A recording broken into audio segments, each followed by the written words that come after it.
오늘의 한 줄 뉴스입니다. 22 유럽중앙은행은 유로존 경제가 지속적으로 부진할 것이라면서도 기준금리는 동결했습니다. 마리오 드라기 22 총재는 통화정책회의에서 기준금리를 현행 0.75%로 동결하기로 결정한 뒤 유로존 경제 성장은 지속적으로 부진할 것이며 점진적으로만 회복될 것이라고 지적했습니다. 루이스 데 구인도스 스페인 재무장관은 스페인에게 구제금융은 전혀 필요하지 않다고 말했습니다. 그는 런던 전경대에서 연설을 통해 스페인 정부가 하고 있는 일은 스페인은 물론 유로존의 미래를 위해 올바르다고 생각하는 일을 하고 있다고 말했습니다. 미국 연준은 통화정책 운용을 위해 고용과 물가 목표치를 설정할 수도 있다고 밝혔습니다.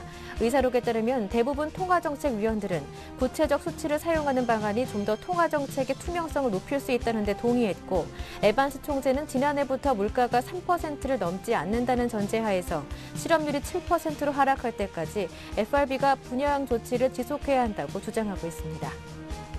박재환 기획재정부 장관은 중장기적으로 국가 신용등급이 AAA로 상승할 수 있도록 최선을 다하겠다고 밝혔습니다.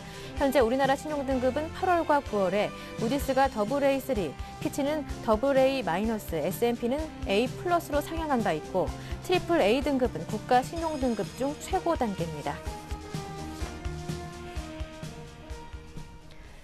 보다 자세한 내용은 여의도로 가서 알아보겠습니다. 오늘은 우리투자증권 투자전략팀 이지선 연구원과 함께합니다. 안녕하세요. 네, 삼성전자가 영업이익 사상 최대 실적을 발표했습니다. 8조 원이 넘는 실적을 발표했는데요. 네, 하지만 주가는 역시나 실적 발표 이후에 조정을 받고 있습니다. 증시 방향까지 함께 들어보겠습니다. 예, 말씀하셨다시피 오늘 이제 삼성전자가 영업이익 8조 1천억 원 발표하면서 사상 최고 실적 달성한 것으로 나타났는데요.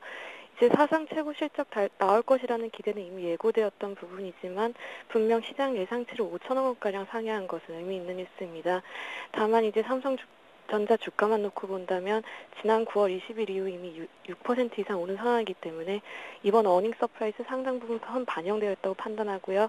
그래서 이번 삼성전자 실적 발표 시장 영향은 단기적으로는 차익 실현 매물 출회를 자극하면서 지수 상승 다소 저해하는 부분이 있을 것으로 판단되지만 중기적인 관점에서 보았을 때 이번 3, 4분기 어닝 시즌이 적어도 주식시장의 새로운 투자 심리 위축 요인으로는 부상하지 않을 전망이고 이제 지금 시장 변동성 활용하셔서 저가 매수 기회 노리는 매매 전략 역시 무리 없을 것으로 판단하고 있습니다.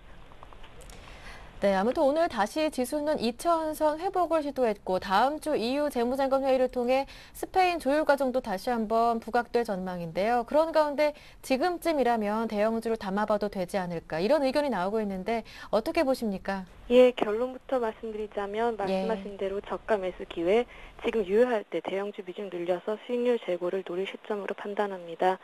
특히 본격적인 글로벌 저성장 국면 진입이 예상되는 점을 감안하신다면 기업이익의 증가율보다는 안정적인 성장성 그리고 재무구조 재평가에 주목을 하실 것을 권유를 드리고 있는데요.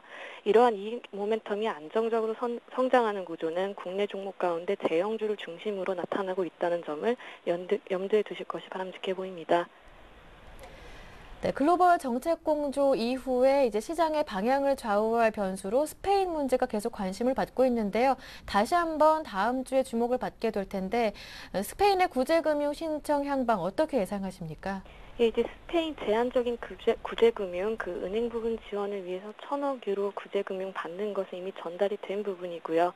지금 이야기 나오고 있는 것은 스페인 국채 투자자들에게 보험을 제공하는 방안입니다.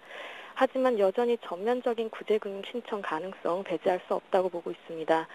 스페인 경제 구조적 개선이나 은행 부실 해결이 단기간에 용이하지 않고 이제 스페인 구제금융 신청이 어차피 스페인의 국채금리 상승을 억제하기 위한 어떤 미봉책에 불과하다면 하루라도 빨리 구제금융 신청하는 것이 유로존 리스크 완화나 어떤 도미노 현상의 사전 차단에 도움이 될 것으로 보고 있습니다.